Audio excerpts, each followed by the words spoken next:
What would you buy if you had $100 million? Palazzo in Venice, maybe, or perhaps a fleet of private jets or a personal submarine? Or would you plough it all into a single painting? Some of the richest people in the world have done just that. Nick, your bidder at $95 million. What makes the super rich splash out so much money on art? Is it love, rivalry, or just big business? I want to find out more about this infamously secretive art world and the multi-millionaires who populate it. You've got your grubby hands on my beautiful wall. I do apologise. I'm searching for the most expensive paintings in the world to uncover the stories behind their record-breaking prices. Fair warning. Going.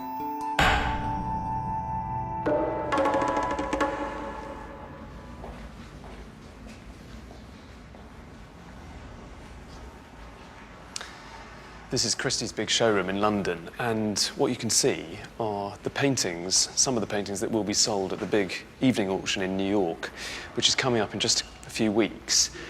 And this is one of the highlights. It's a Picasso. It's a series that he did in the 50s, known as The Women of Algiers, and it's got an upper estimate of $30 million. This is another of the star lots. This is a Monet from a series he did, I think, in the 1890s, 1891. These are poplar trees. This could sell for as much as $30 million. And this is a Rothko that's been practically unknown to art historians, belonged in a private collection. Let's have a look at the estimate.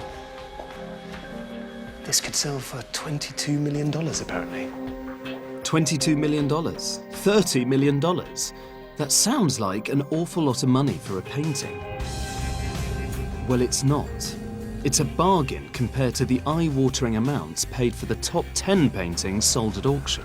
When you think about it, art is a little bit like magic, because just with the wave of a brush, something that has no practical purpose whatsoever, just a worthless scrap of canvas covered with inexpensive pigment, can become this priceless object that's desired by many of the wealthiest and most powerful people anywhere on the planet. Abracadabra. But how exactly is it done? Just what is the link between art and money? My story starts here in New York, where the American abstract painter Mark Rothko dominated the art world in the 50s and 60s. And it's perhaps a surprise to those who find abstract art hard to take that one of his paintings is number 10 on my list. To find out why, I've come to a billionaire's skyscraper. This is Rothko's White Center, and it would cost you more than $72 million. $72,840,000 to be precise. And that put it at number 10 in our list of the most expensive paintings in the world. Going up.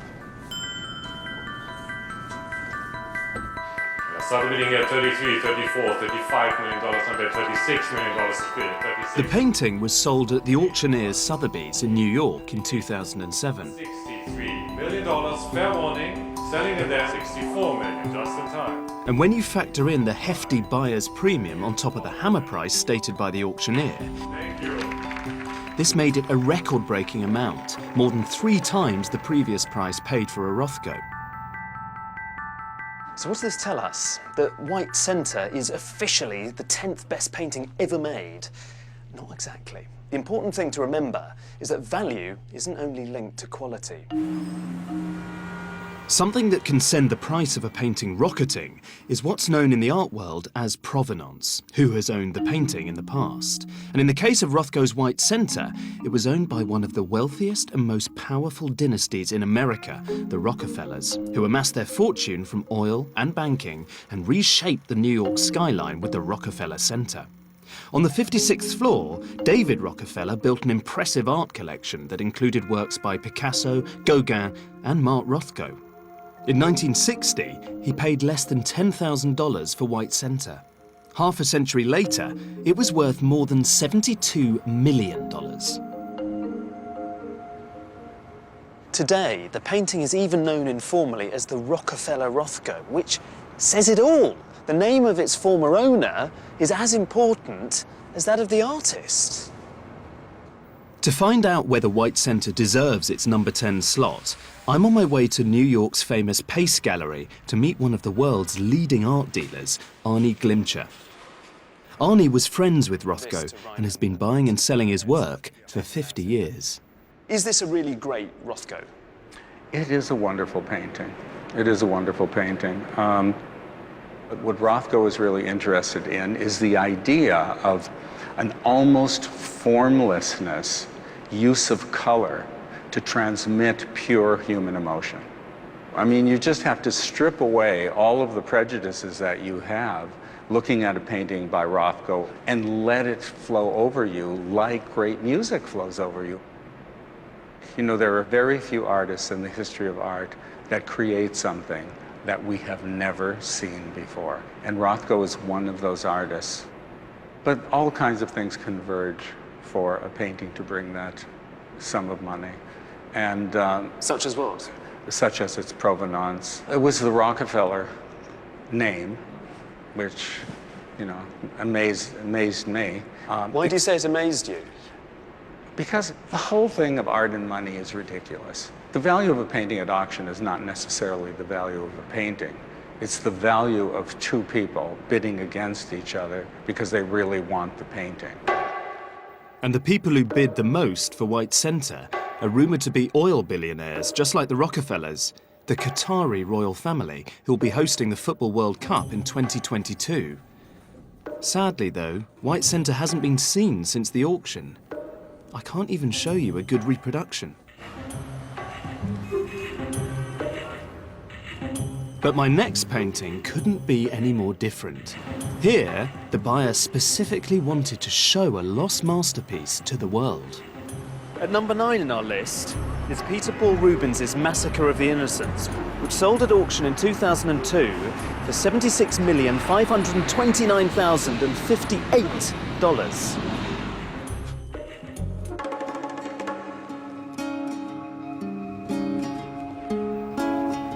The Flemish painter Peter Paul Rubens is considered one of the greatest artists of all time, so perhaps it's unsurprising that an old master makes it onto my list. Actually, it's rare for such a good quality painting to come to auction.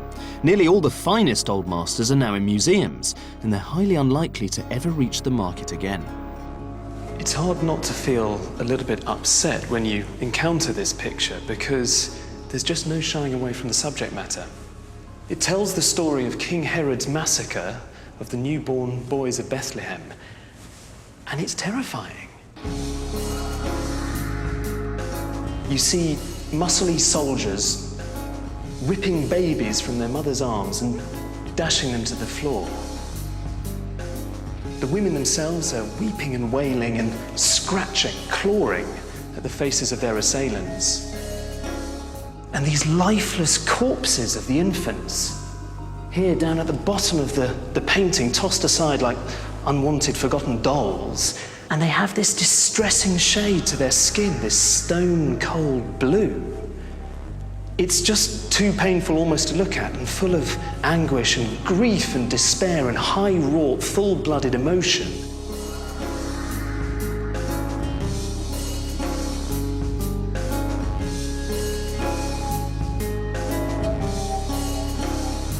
To be able to do that, to transform something so horrendous and so complex into a coherent piece of beauty is just astounding.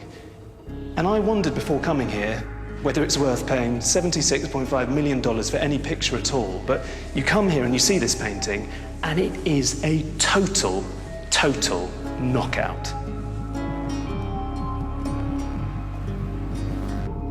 The Massacre of the Innocents is even more astonishing when you consider that until recently, it wasn't even thought to have been a Rubens at all. When it was finally identified or attributed to Rubens, the painting's value increased exponentially overnight, adding several noughts to its price.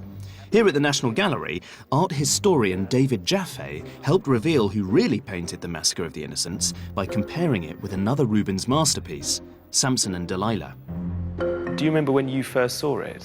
Yeah, I saw it at Sotheby's, up in their upper sort of so-called private room. It was pretty extraordinary. You know, it was one of those ones where I said, well, we don't have to have a large discussion on this. It's clearly right. Tell me about the comparisons between Samson and Delilah and the Massacre of the Innocents? We actually took them upstairs here where we've got decent sunlight and you can look at them very carefully, and they had a lot of the same nuances. Just as you cross a T in a certain way and dot an I in a certain way, painters handle the brush. Particularly when they're bored. Rubens often does a little zigzag. I mean, you see it on the ankle of this painting. You're looking for his handwriting in paint. And if the handwriting works, it's by that artist. But once the Massacre of the Innocents was attributed to Rubens, what does that do to the value of the painting? Well, I think everyone wants to buy, the real thing.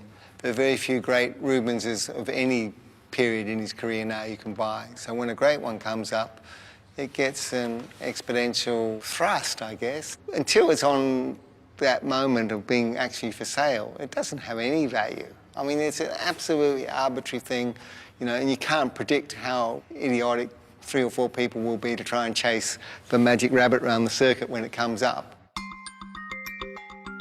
Only billionaires can chase that rabbit. Ken Thompson was Canada's richest man. He built a global media empire that once encompassed the Times and the Sunday Times.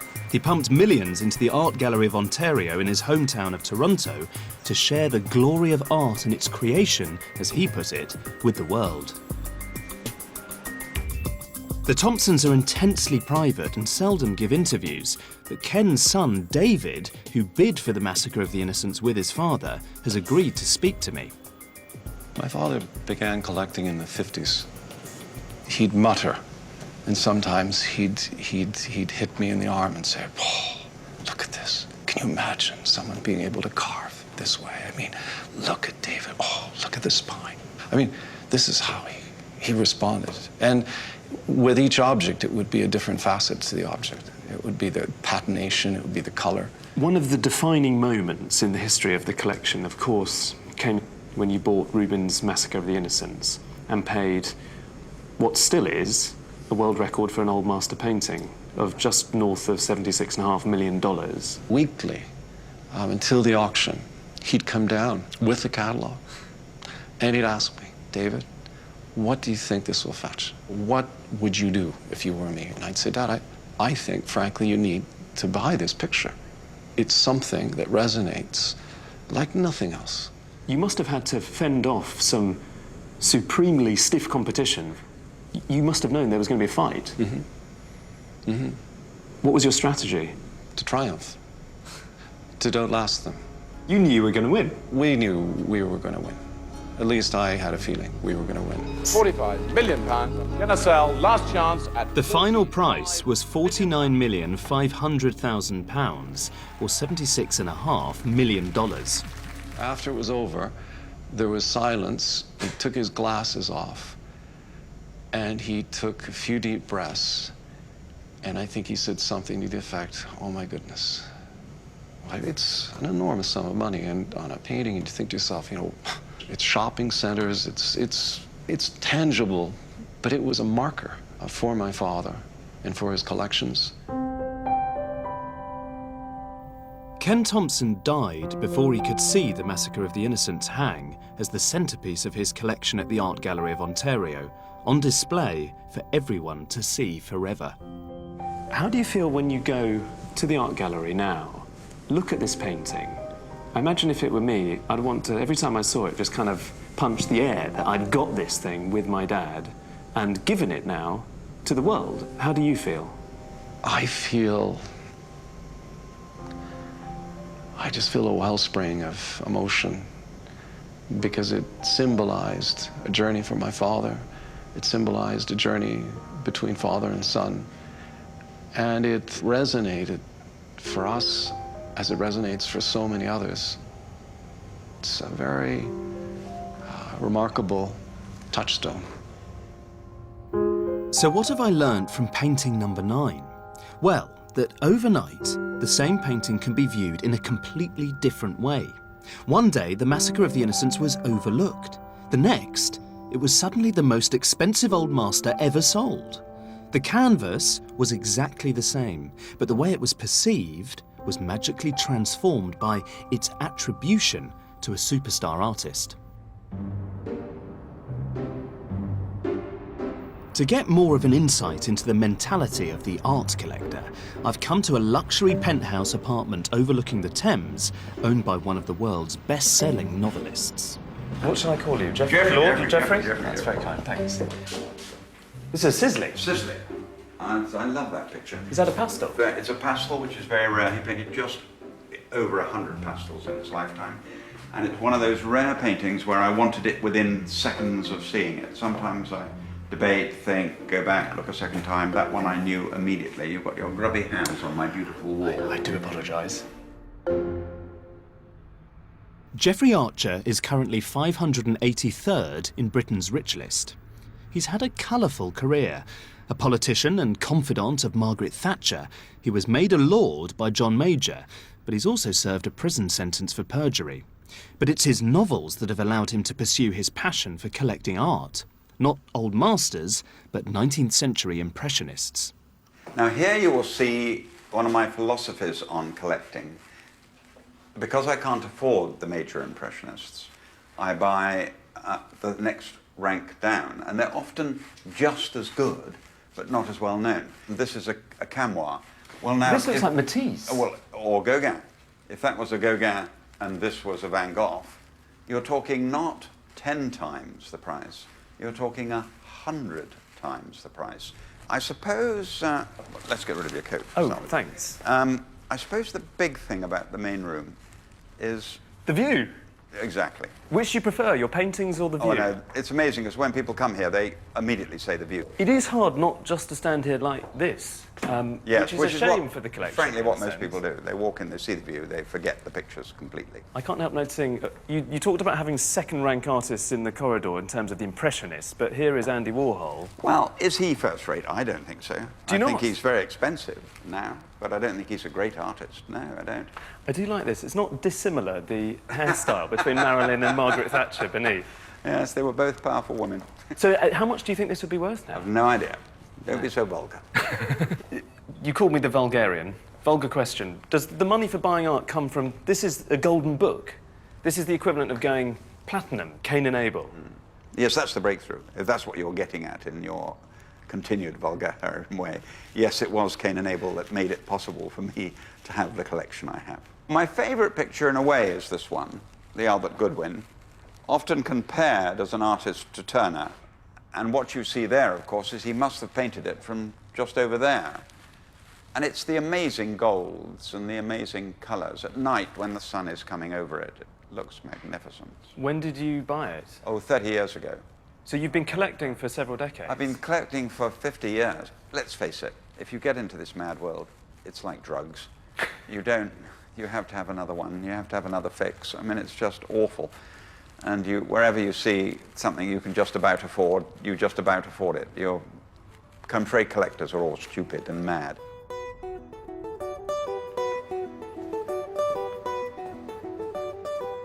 And collectors really go mad for the artist at number 7 in our top 10, and I'll explain why we've jumped to 7 in a moment. No one quite captures the imagination like Claude Monet, the prince of the Impressionists. He spent the second half of his life depicting his gardens at Giverny, especially the water lilies, which he painted obsessively. Most of them are in museums, so when a good one comes on the market, it creates a frenzy. In the room against the telephones at 28 million now. Ahead of you, 28 million pounds, 28,500,000. 31,500,000. At number 7 in my top 10, it's Monet's Water Lily Pond, going for $80,379,591. And I'm with Tanya Poss, who bid for the painting and won. Well, Tanya, tell me about the night that you bid $80 million for this painting. Well, where to start? I knew that this painting was going to outshine its estimate, and there was a lot of competition in the room. I knew that it was a very important piece for Monet because of his water lily series that he painted consecutively for 26 years. Although that's the question I wanted to ask, because there's so many of these paintings. What's special about this one that means it's worth so much? First of all, of his late water lilies, few are signed, and this is a completed late version. signed by the artist. We should make clear that you weren't buying this for yourself, you were buying this for somebody else. Yes. Who are you buying it for? I will never say. God, it's tantalising stuff. Confidentiality is part of my job. What is it that motivates some of these collectors to spend this amount on works of art? Well, I think the people I work with are surrounded by quality in their lives, so why would it stop in their art collecting? They wish to have the very best, and they want to be surrounded by the very best, whether it's their home, their car, their planes. I mean, it's just the way they live their lives.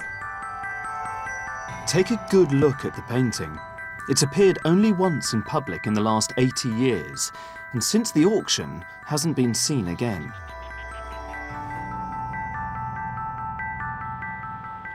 And this brings me to the story of the shocking disappearance of the next two paintings in our top 10. The most popular postcard sold by the National Gallery is this one. It's a reproduction of a still life of a vase of sunflowers painted by Vincent van Gogh in 1888. You can see that, in reality, it's much more luminous and radiant. This is one of the most famous paintings in the world, and if it ever came onto the market, it would sell for an insane amount of money. But it won't. But when the highest achievements by some of our greatest artists do appear at auction, then the art market can be influenced by much more than simply love of the painting.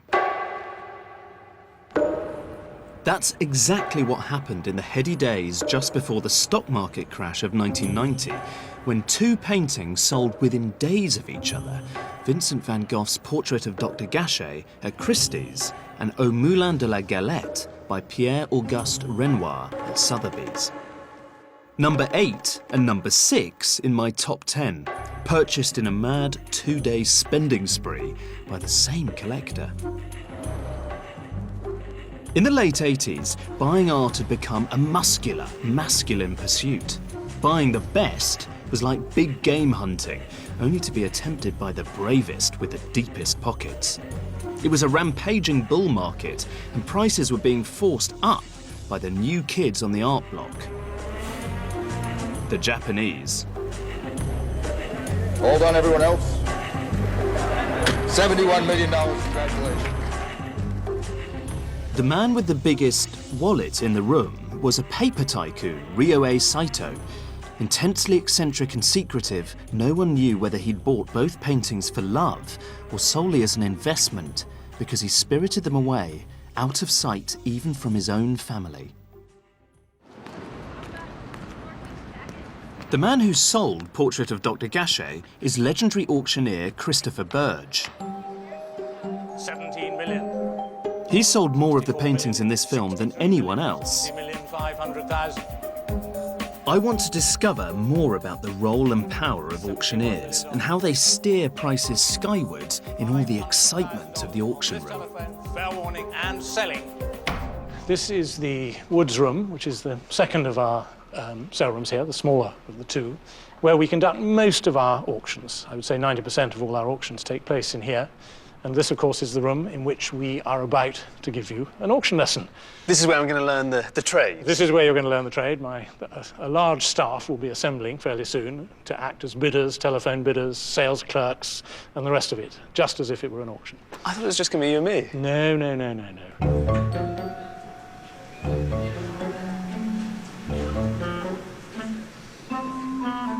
Let's begin with lot 327, a sculpture by Rodin. Do I have any bids at 24,000 in the room? Do I have 28?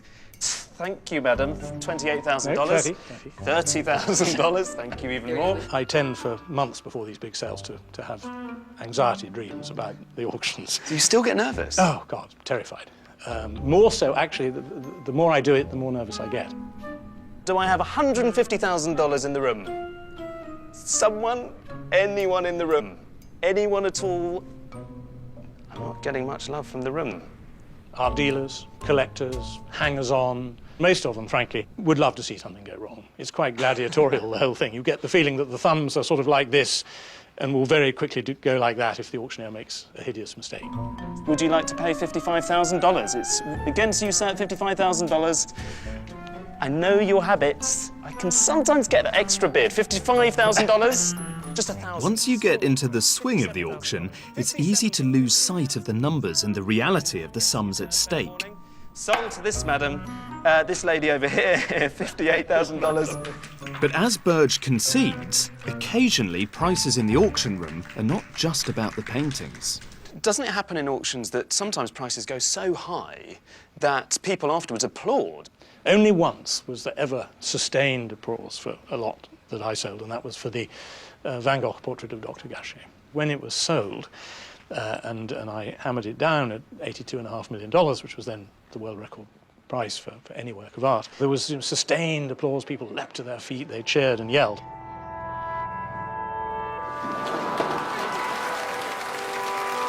And this applause went on for several minutes, which is completely unheard of in an auction. The reason everybody applauded, I believe, is because we had a very serious financial situation developing in 1990. All sorts of things were collapsing, and the Japanese buyers, who'd been the mainstay of the market, were beginning to get nervous and were pulling out, and everybody was convinced that the market was going to tumble. And that lot, for a moment, stayed the collapse, as it were. And I think what everybody was applauding, they were applauding out of relief that they had saved their money. And you know, my feeling was one of, I have to admit it, really great distaste. It was extremely uncomfortable. I almost felt like just walking off while this applause was going on and just going off stage and not returning. They weren't applauding for Van Gogh, they weren't applauding for the work of art, they were applauding for money. Whatever Saito's motives were for buying the Van Gogh and the Renoir, he faced financial ruin soon afterwards. Extraordinarily, he threatened to burn the paintings rather than sell them. In 1996, he died, and the paintings haven't been seen since. Some genuinely believe he carried out his threat to reduce them to ashes. Others think they were secretly sold to pay his debts. Either way, they've passed into art world mythology. Just imagine the prices they'd achieve if they ever appeared again. Number 5 in our top 10 is by a painter known for his brutal, difficult work. And it brings me to London's Chelsea, where millionaires live behind metal gates and brick walls. So many millionaires, in fact, that it's easy to get the wrong house. Yeah, there they are, Francis Bacon, that's right. These are not genuine, sadly. Mr. Jagger, are they? Mr. Abramovich owns them. Well, would you believe it? We've got the wrong house. I'm gonna have to take them. Can you show me? Yeah. Well, that's where the garden is, there. This one. So I should be putting these copies along here. Yeah.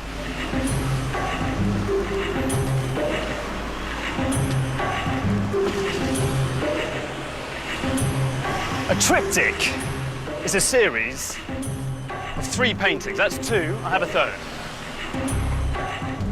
And this one is by a famous British artist called Francis Bacon that sold at auction in 2008 for $86,281,000, which puts it at number 5 in our list of the most expensive paintings in the world. And there's a reason why I'm propping them up against a wall in Chelsea in the middle of London. Behind me is a house that belongs to the Russian billionaire and owner of Chelsea FC, Roman Abramovich. And the rumours are that he bought the real triptych back in 2008. I have a very strong hunch that the real triptych is actually hanging in that house behind me. At number 5, Francis Bacon's triptych, which sold at Sotheby's in New York in 2008. Bacon's paintings are rising fast. Another work went for 3 times its estimate earlier this year, but they're not easy to look at. Bacon was a hard drinker and heavy gambler who painted a series of grisly triptychs, and this is one of the goriest and best.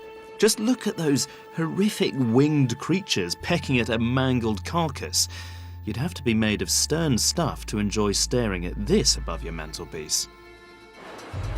Maybe Roman Abramovich bought the triptych to impress his girlfriend, Dasha Zhukova, who recently opened an art gallery in Moscow.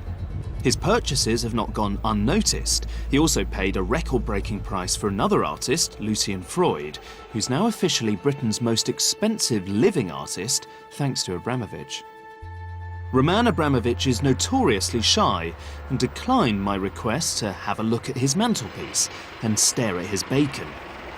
I have tracked down the daughter of another oligarch, though, Maria Bybakova, herself a collector, to find out why Abramovich and the oligarchs are descending on the art market. During communism, we actually couldn't go out and buy a painting. We couldn't aggregate funds. We didn't have bank accounts. So all of a sudden in the 90s, we have capitalism coming in. We are able to own private property. And after the affluent Russians, buy their first homes, let's say, in their first cars, then they move on to, let's say, the luxury sector and art collecting. Obviously, the most famous oligarch within Britain is Roman Abramovich. Is he exceptional in terms of what he buys? We are only aware publicly of 2 works of art that Roman Abramovich has purchased. Which are? Which are the Lucian Freud and Francis Bacon triptych.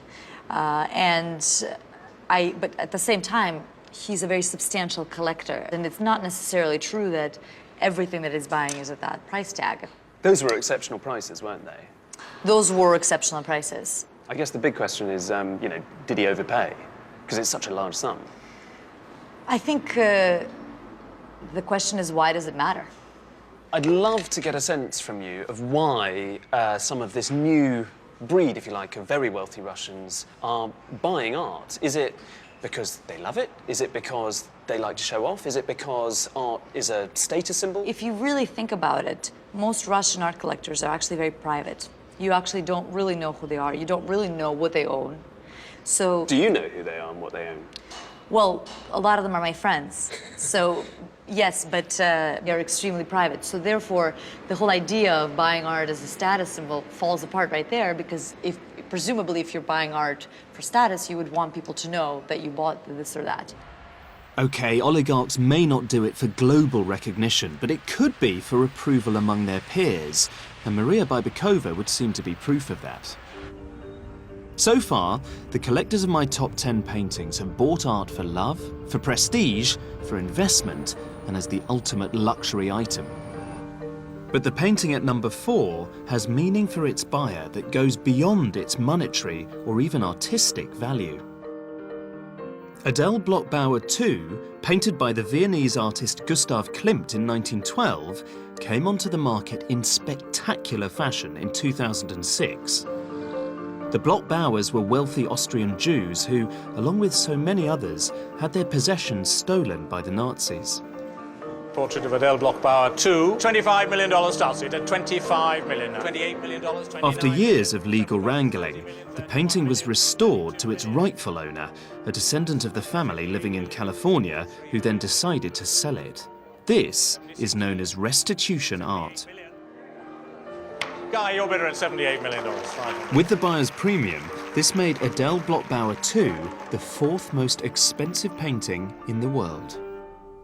Ronald S. Lauder, who's himself Jewish and inherited the Estee Lauder cosmetics empire, is rumoured to have bought the painting, but he's being coy about its whereabouts. However, he has allowed me into his gallery on New York's exclusive Fifth Avenue to see another of his paintings, which is on public view, and I've heard that this one cost him even more money. Here, at the Noy Gallery in New York, there's another similar work. It's by the same artist, Klimt. He painted it 5 years earlier, and it's a portrait of the same model, a woman called Adele Bloch-Bauer, who was the wife of a very wealthy sugar merchant in Vienna. The painting today is one of the most famous pictures in the world, and it's somewhere up here.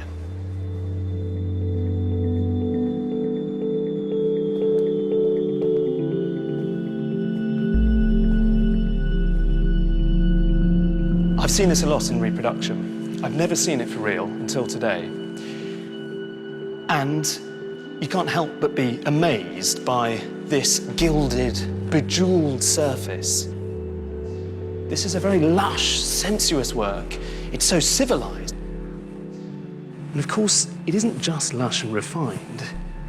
It is partly made of precious metals. It's got silver and gold there going on in the canvas as well as paint, so that the whole image screams money.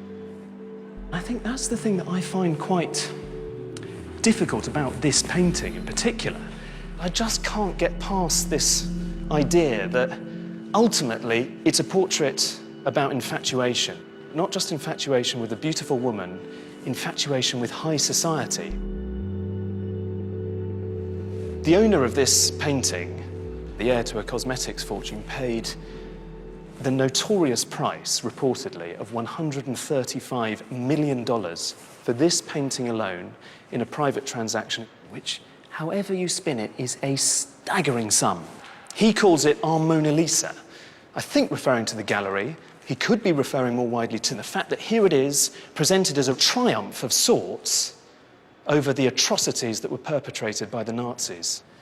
As beautiful as it is, I think part of the reason he paid so much is because the history of this painting is bound up with a much bigger story, the history of the Jewish people during the 20th century. It's not in the top 10 only because the amount Lauder paid cannot be verified. Much of the art sold never makes it to public auction. The money changing hands remains secret.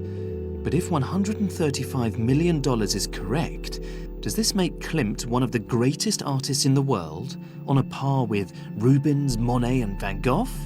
Well, I don't think so, but perhaps for Ronald Lauder, his purchases represent a form of cultural justice, and for him, justice comes at any price.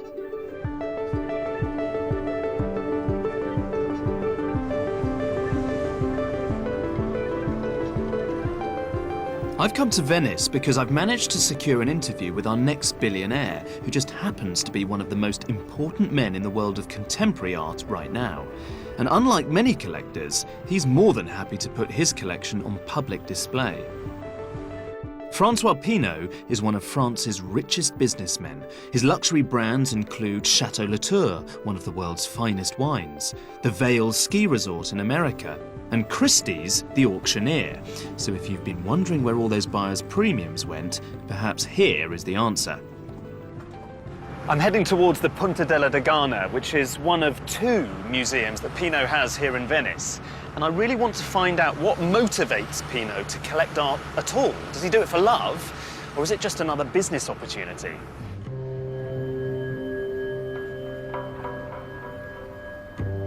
Pinault is amassing a blue-chip collection of contemporary art. This is Jeff Koons's Hanging Heart. I don't know what Pinault paid for it, but another almost identical work sold for $23 million in 2007. What is the secret of building a great collection? Be passionate and to try to discover, to be very curious, to be passionate. It's a art and passion, I think. To be a great collector, do you need to take risks? Absolutely, yes. I don't know if in 50 years the artist will be... It's not the issue. It's not the issue? You buy, you take your own risk after that. It's for history to tell? Yeah, absolutely. The piece in here, the Maurizio Catalan horse, It's a good piece, like a joke, but it's not only a joke, it's a message. It goes in the wall.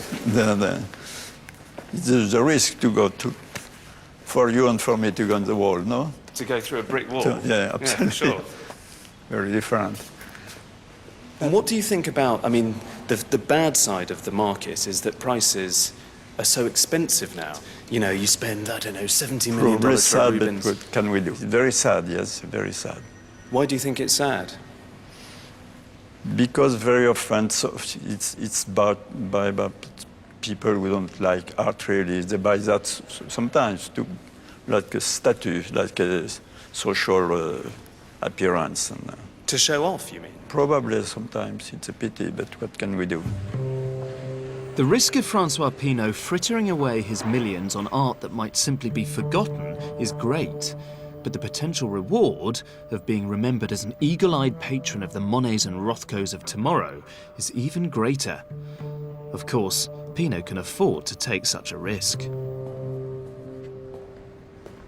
Well, 32 is next. Women of Algiers, Les Femmes d'Alger. But if you want a surefire, armour-plated investment that will impress the hell out of your friends, hang splendidly on your wall, either in your luxury penthouse or on your private yacht, then you need to get yourself or your advisor down to an auction and buy a Picasso. 18,700,000. 18,700,000. In still bidder. This one went for a paltry $19 million plus the buyer's premium, but the third most expensive painting in the world sold for nearly 5 times that. At number 3, Dora Maar au Chat. 55 with Jamie, 56 with Charlie, now 56. Sold at Sotheby's in 2006 to a mystery man in the audience who no one had ever seen before and who apparently spoke with a Russian accent. I wondered whether he was a friend of Maria Bybakova's as well. I was in the room when the painting was sold. Right after the auction ended, there was a lot of speculation about who is the buyer behind the scenes.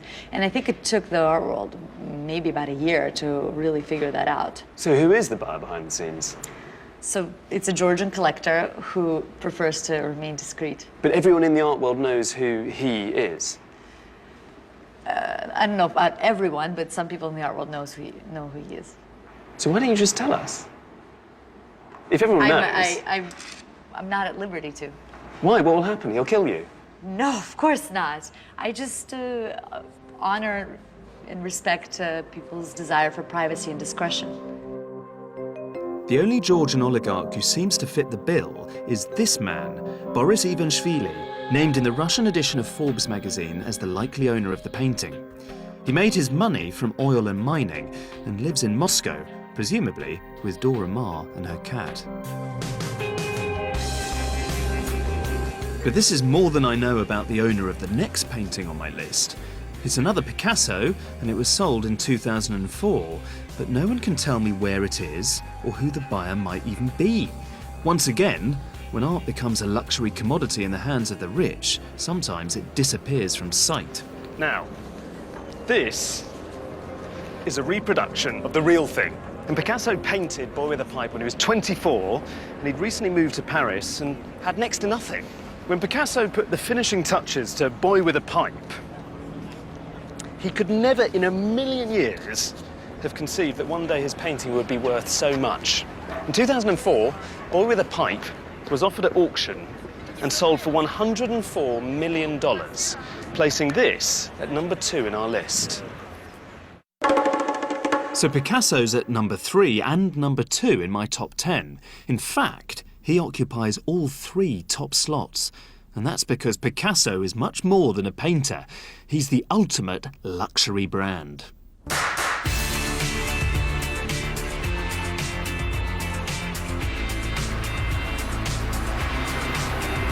And nowhere is this more evident than in Las Vegas. Sin City is the last place you'd come looking for fine art, you might think. But actually, a lot of the people who built Vegas covet works of art by Pablo Picasso. And if you think about it, it's a match made in heaven, because Vegas is the most extravagant monument to money imaginable. And Picasso, well, he's famous for being the most expensive artist in the world.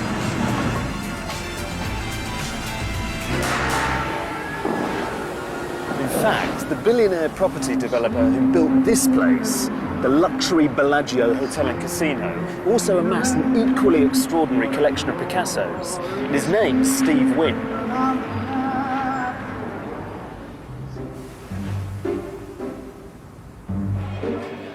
Walk through the heart of the casino, and in among the slot machines and gaming tables, you'll find an art gallery and a Picasso fine dining experience.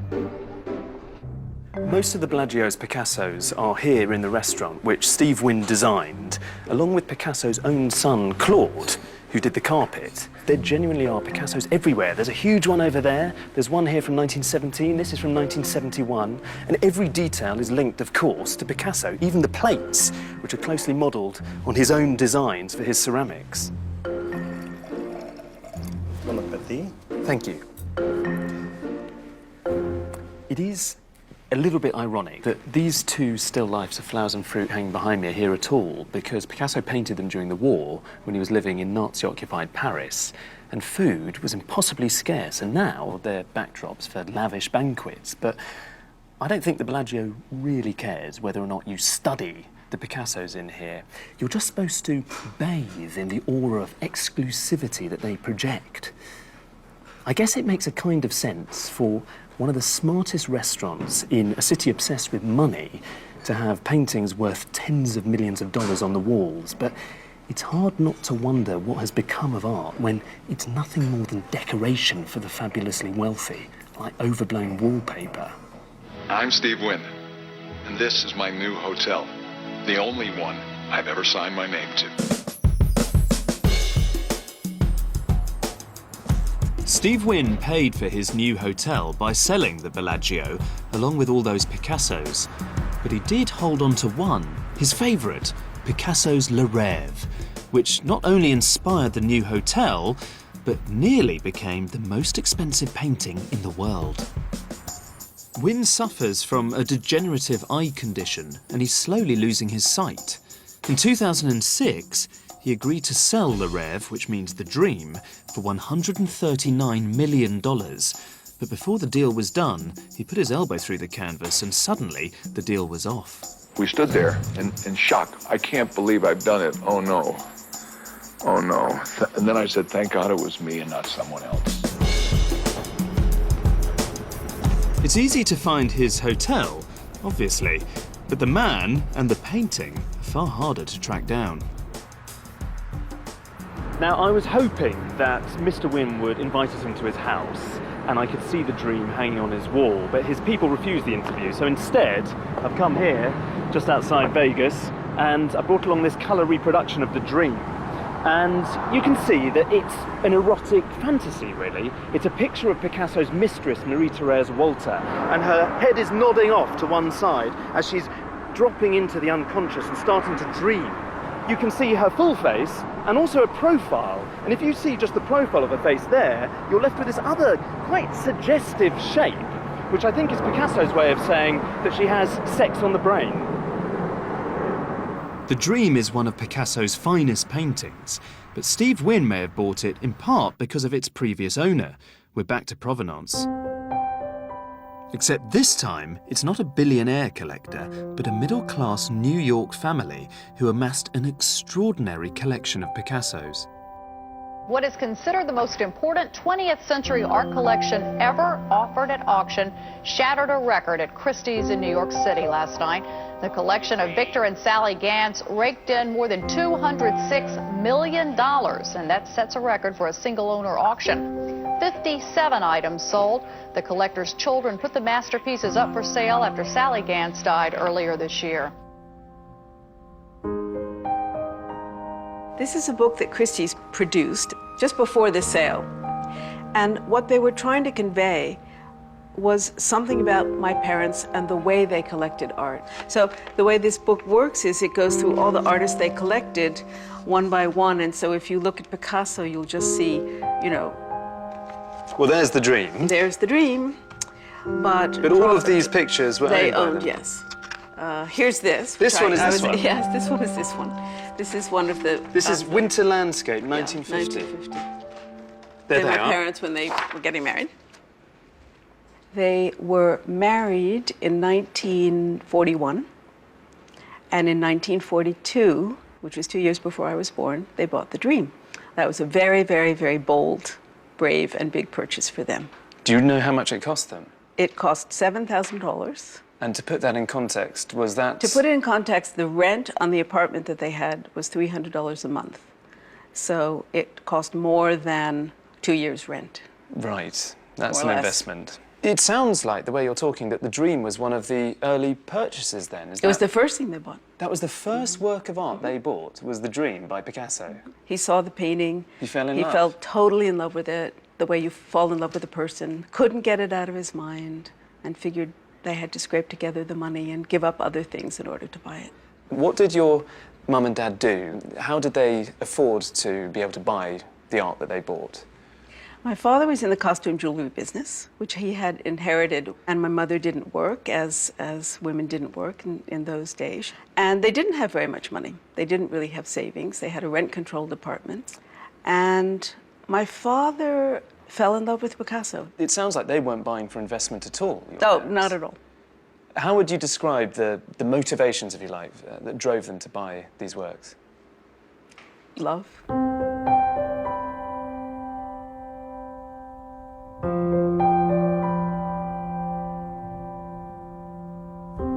did you feel when it came to the sales? Very sad.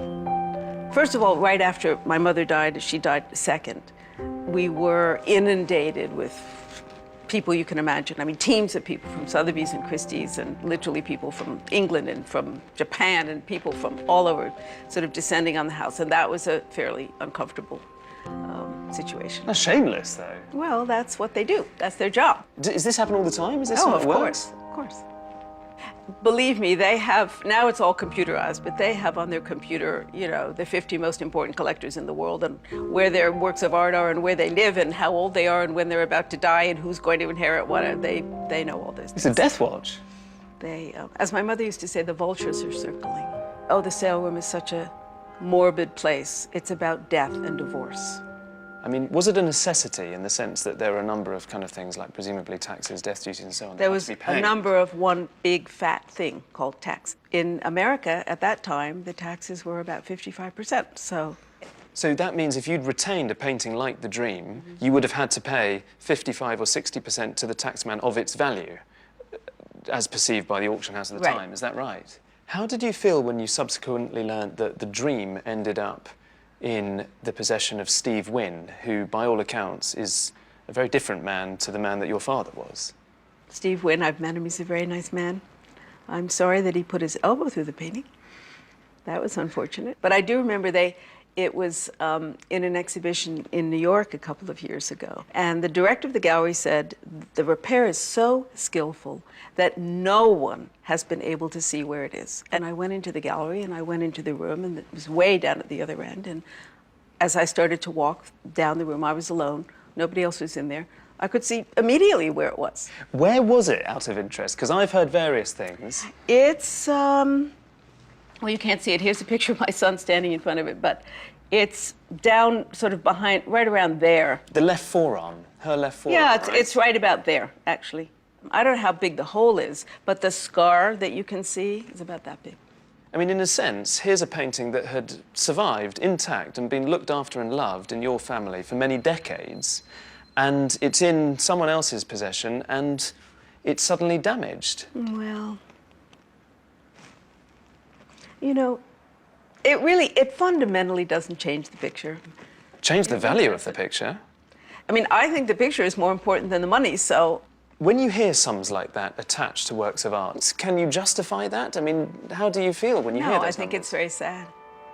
I mean, when you think what else you could do with that money in this world now, I think it's ridiculous. When you say, well, how much money is it worth, then it's not about the art anymore. Certainly the prices paid for our top 10 paintings are not just about the art. They reflect provenance and attribution, buying for investment and buying to make a grand statement. Only very occasionally are they all about love. So 58 million, 59 million, at 59, 60 million, 61 million, 67 In May million, 2010, another Picasso came onto the market. 69 million, 72 million, 73 million. And this painting became the most expensive work of art ever sold at auction. 6 million new bidder.